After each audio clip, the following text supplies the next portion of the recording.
এত পাগল হয়েছিস কে? আল্লাহ তোমার যে প্রশংসা সন্তাস উম্মতে মুহাম্মাদের পাগল নয় জামু কই। তবে একটা কথা কই, আল্লাহ যদি হ্যাঁ উম্মত না বানো হ্যাঁ একটা আমার দেখা করে দাও। তোর লগে যে দেখা করে দিব হয়তো 3000 বছর পরে আল্লাহ স্বপ্নে দেখাই দাও। তোরে স্বপ্নে দেখাবো না, বাস্তবে দেখাবো। যা আল্লাহ তোমার পা ধরছে, কবে দেখাইবা? মুসা আলাইহিস সালাম আল্লাহর সাথে এমন প্রেম করছে, তুর পাহাড়ে যে প্রতিদিন আল্লাহর সাথে কথা বলতো। দুনিয়ার কোন নবীর নামের নেক্সটে লকব নাই। মুসা আদম ও কালিমুল্লাহ, ইব্রাহিম ও খলিলুল্লাহ আছে, ইব্রাহিম ও কালিমুল্লাহ নাই। আল্লাহর সাথে সরাসরি কথা বলতেন একজন নবী, একজন ম্যান মুসা। আর কোন নবী আল্লাহর সাথে সরাসরি কথা বলতেন? আর একমাত্র আমার আল্লাহর বাড়িতে যাই আঠুর সাথে আঠু মিলাই দিয়ে একজন নবী কথা বলছে, সেটা আমার নবী। কষ্ট হইতেছে? আল্লাহ ও আল্লাহ, তাহলে কোন সময় দেখাবো, কোন সময় দেখাবো? কয় দুনিয়ায় থাকাকালীন দেখা করাবো না, দেখা করাবো একদিন। যা বাজানরে সূরা তুরের মধ্যে দেখবেন যখন বলছে মুসা দেখা করাবো, মুসা আলাইহিস সালাম দুনিয়ার থাকলেন না, আসমানে চলে গেলেন, ষষ্ঠ আসমানে।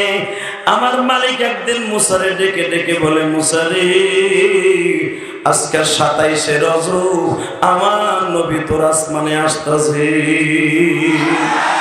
এ মুসা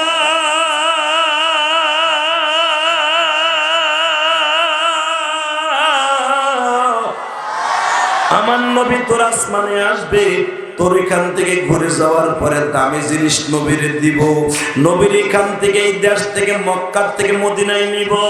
এ মুসা মদিনায় নিয়ে দামি একটা আমল দিব, ওই দামি আমলটার নাম হবে রমাদান।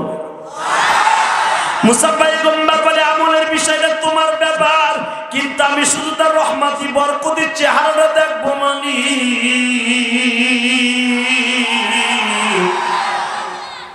বাজান এবার আমার দিকে তাকাবেন আর কানবেন। মুসা নবীর সাথে যখন আমার নবীর ফেস টু ফেস দেখা, আমার নবীর মুসা দেখা বুকের মধ্যে একটা টান দিয়ে নিয়ে বলে, নবী গো আপনারে দেখার জন্য, আপনার উম্মত হওয়ার জন্য এই 3000 বছর আমি দাঁড়াই আছি। দুনিয়ার কোন মানুষকে এখনো পর্যন্ত জান্নাত আল্লাহ আসমানে দেয় নাই। লক্ষাধিক নবী আসমানে মৃত্যুর পরে চলে আসছে, শুধু একজন মাত্র নবী ঈসা, উনি দ্বিতীয় আসমানে আছে। নবী গো সে আবার দুনিয়ায় যাবে, আর সব নবীগুলা মৃত্যু হয়ে তারপরে আসছে। নবী আজও পর্যন্ত কোন নবীকে আল্লাহ জান্নাত দিল না, একমাত্র আপনার লাগিয়া। নবী গো আল্লাহ আপনার কত দামি বানাইছে। বাদান এখন দিলটা নরম করবেন আর কাঁদবেন, যেই মানুষটার দেখার জন্য মুসা নবী পাগল,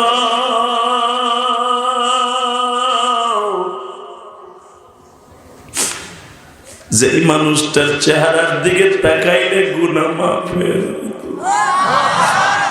যেই মানুষটার দিকে ইমানের হালাতে তাকাইলে ক্ষুধা লাগতো না, যেই মানুষটার কাছে গেলে কোনোদিন কোনো মানুষের রূপ থাকতো না।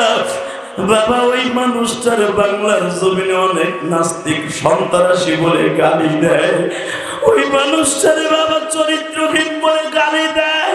ও আমার পাবনা আতাইকুলার বাইরা, আজকে দীপ্ত কন্ট্যাক্ট আওয়াজ দাও, আজকে আতাইকুলা পাবনা বসিয়া আর মাওলারে দেখায় দাও। আল্লাহ তোমার নবীর জানের চাইতে ভালোবাসি আমরা পাবনার মানুষ। 28শে ফেব্রুয়ারি আমরা ডিক্লার দিলাম, যারা আমার নবীর চরিত্র নিয়ে কথা বলবে, যারা নবীর চরিত্র আঘাত করবে, ওই নাস্তিকের জাগায় পিটায় লুলা বানায় ফেলবো, জাগায় পিটায় লুলা বানায় ফেলবো, জাগায় পিটায় লুলা বানায় ফেলবো।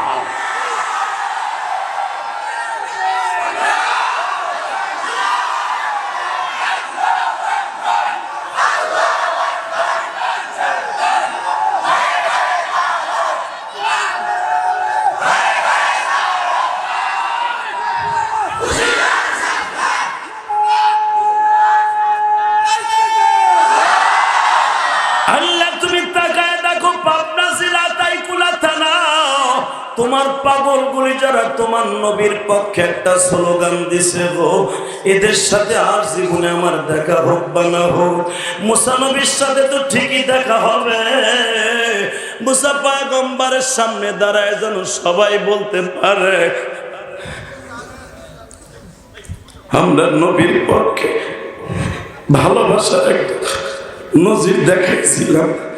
ওখানে অনেক আওয়ামী লীগের বন্ধুরা ছিল, বিএনপি ছিল, জামাতের কলিজার বন্ধুরাও ছিল, কিন্তু কোন দল মতে আমরা ডিভাইডেড করি নাই। দল মত নির্বিশেষে নবীর পক্ষে একটা স্লোগান দিয়েছিলাম।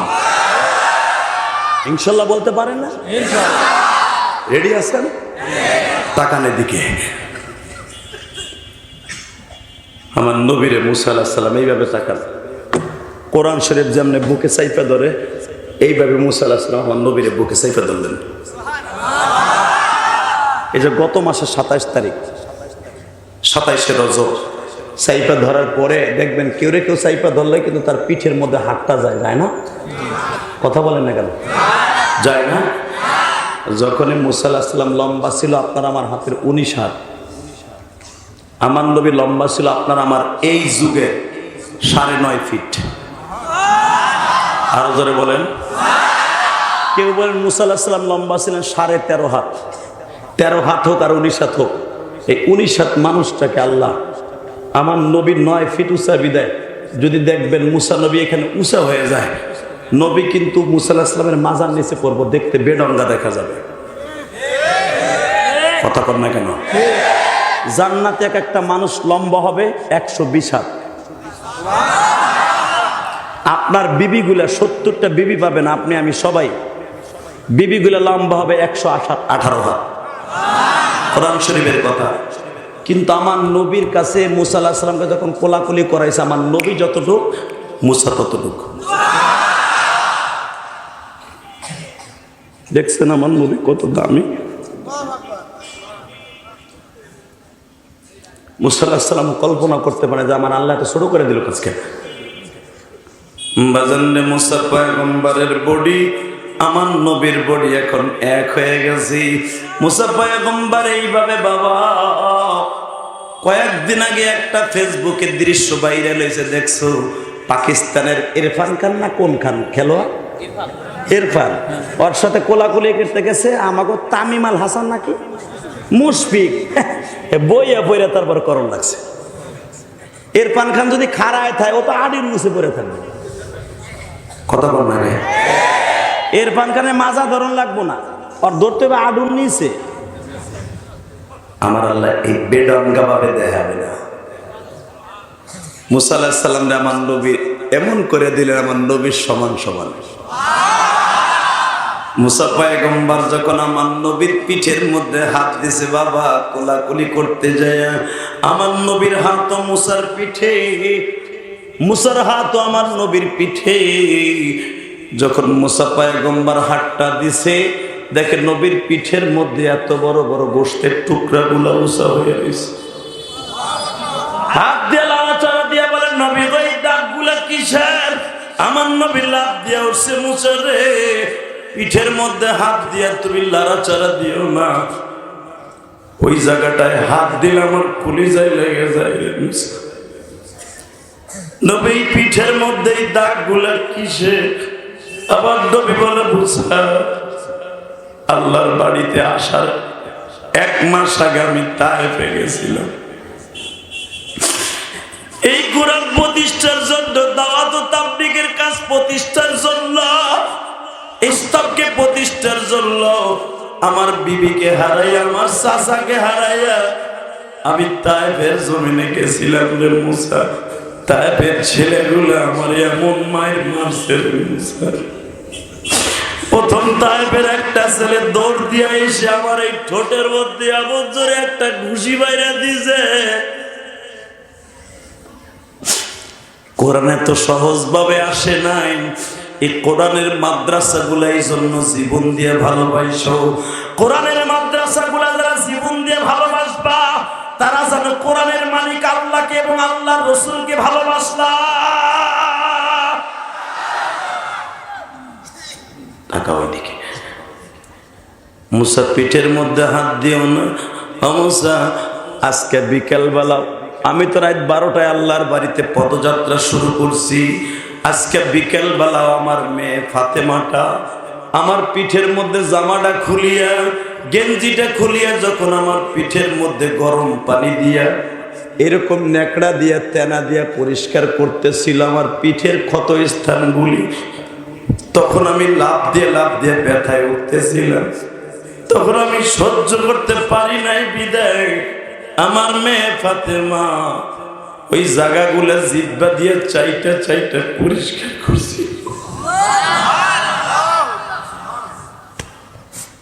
যে ভাই আমি তোমার পা দুইটা ধরছি। যেই মানুষটা মুসা নবীর কাছে বলে, মুসা রে আমি এত মায়ের খাইছি বেলা 8টার থেকে নিয়ে 4টা পর্যন্ত, আমি তারপরও তায়েফের কোন মানুষের জন্য বরদোয়া দিই। যেই মানুষটা বরদোয়া দেয় নাই বাবা, আমার ওই নবীরে যদি কেউ গালি দেয়, আমি আওয়ামী লীগ করি আর বিএনপি করি আর জামাত করি, তখন আমার কোনো আর দল থাকবে না। এই আতাই কুলার মধ্যে ওরে জ্যান্তা পুঁতে ফেলবো। এ যুবক এবার আমার দিকে তাকাবা।